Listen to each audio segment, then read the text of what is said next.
Oh, shoot. Okay. I just recorded that. Okay, you ready? Uh-huh. Alright.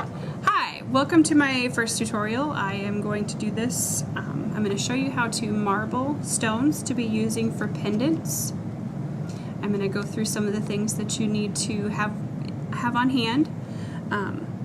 First of all, you need to have these little clear stones. They usually come in this little bag right here, and they're river stones or stones that you would put in the bottom of a vase. I have already coated this with clear polish to keep the polish from when we do it. So these are already ready. So what I'm going to do is go through some other things you need. Nail polish of any color, a black and a white as a background. Make sure you have your clear. Toothpicks, which are really important. Nail polish remover. And I have a votive candle holder, and I have it filled almost all the way up with water. And I have these lovely little, obviously used nail polish wrench.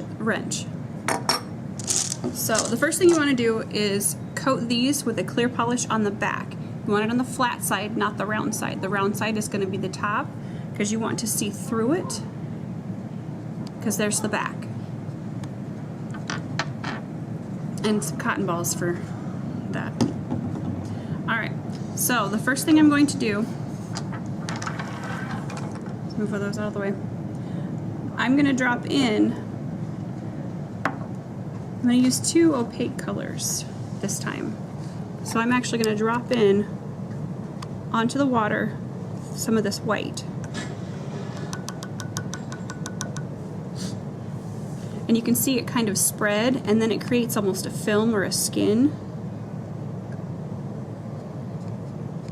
And I'm just going to keep dropping it in until I've got a pretty good film on there. And then I'm going to take another color. This can be done with glitter or any other color you want. And you just drop it right in on top of the other color. And then I'm going to take more white and drop it right down in there again, right on top of it.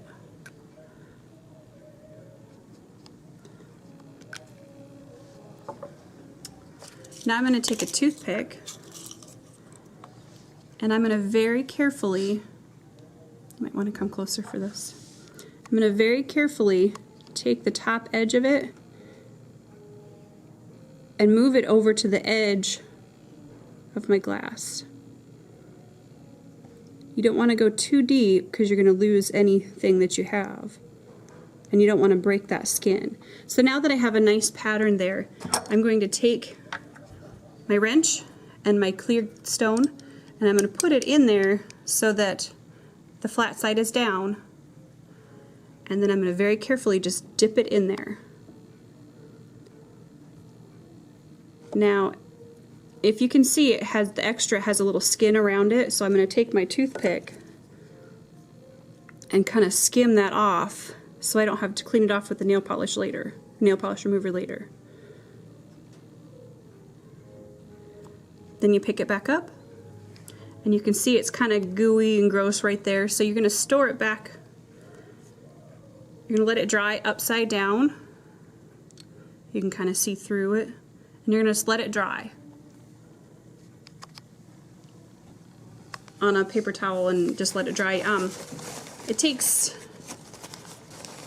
depending on the polish, it could take up to an hour to dry, depending on how much polish you have on there and how much you have in there.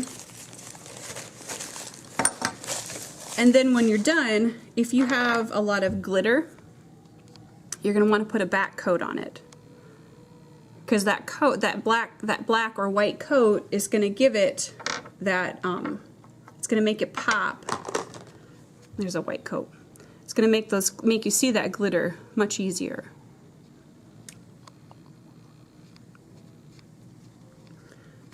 And then what I'll do is I'll use E6000 to glue them to bales or wire wrap them, and then they'll be pendants like the one that I'm wearing, only round. I will link all of my resources and things like that that I've used and had for inspiration to the bottom of this video. So if you have any questions, I'll link my email also. Thank you. So now I'm going to show you how to do these pendants.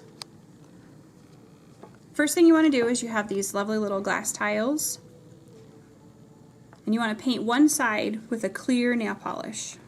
This helps the other polish stay.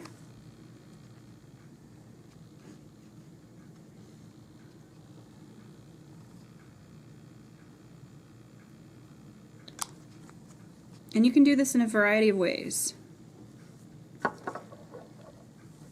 You can use color, just dashed in there.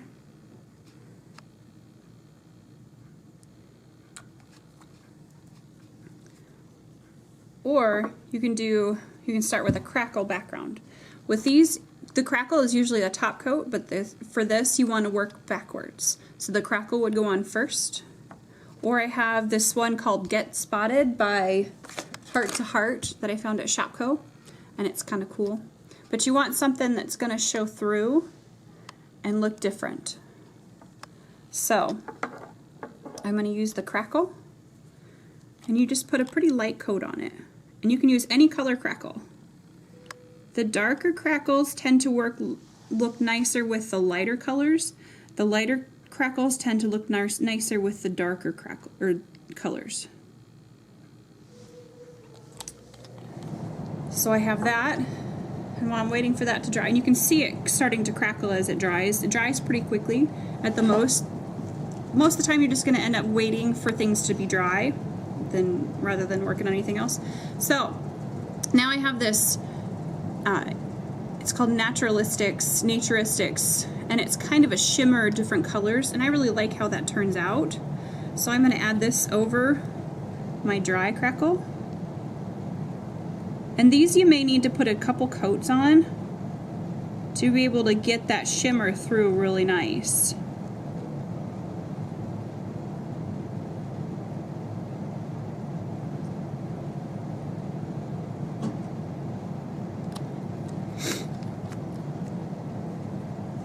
And you can see how you can still kind of see through it.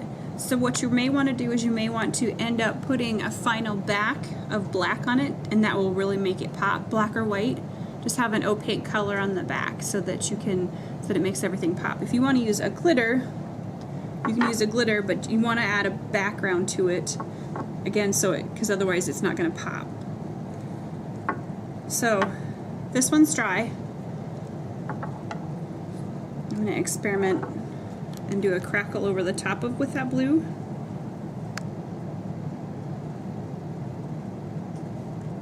If you wanted to paint designs, say a snowman, you would want to start with all of your front details first. You want to work completely backwards. Instead of doing the background, midground, foreground, you do the foreground, midground, background. And now while that's crackling, it kind of leaves those blue spots at the top.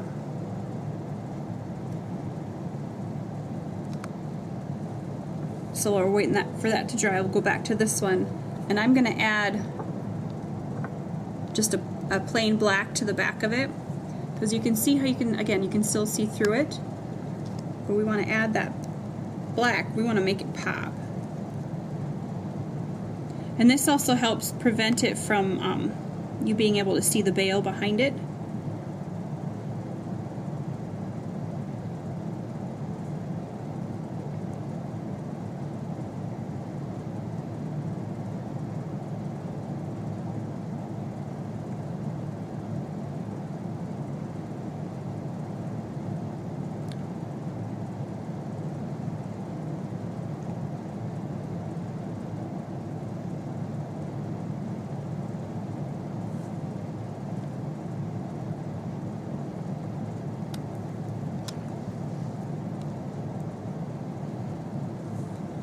And you can see the difference in how much that made it pop out. You can just see it made that purple really pop very nicely. So now I'm going to go back to this one with those blue spots, and I'm going to add that shimmer over the top of it.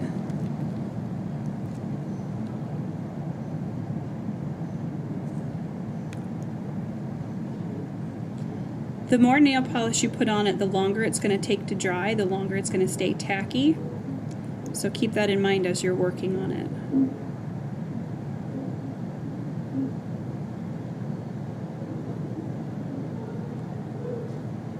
You don't have to use shimmers or glitters or anything like that, but I think for me personally, I think it looks really nice. And then there's that with the shimmer on it. And then once that's dry, I'll add the black to it, and that'll make it pop just a little bit more.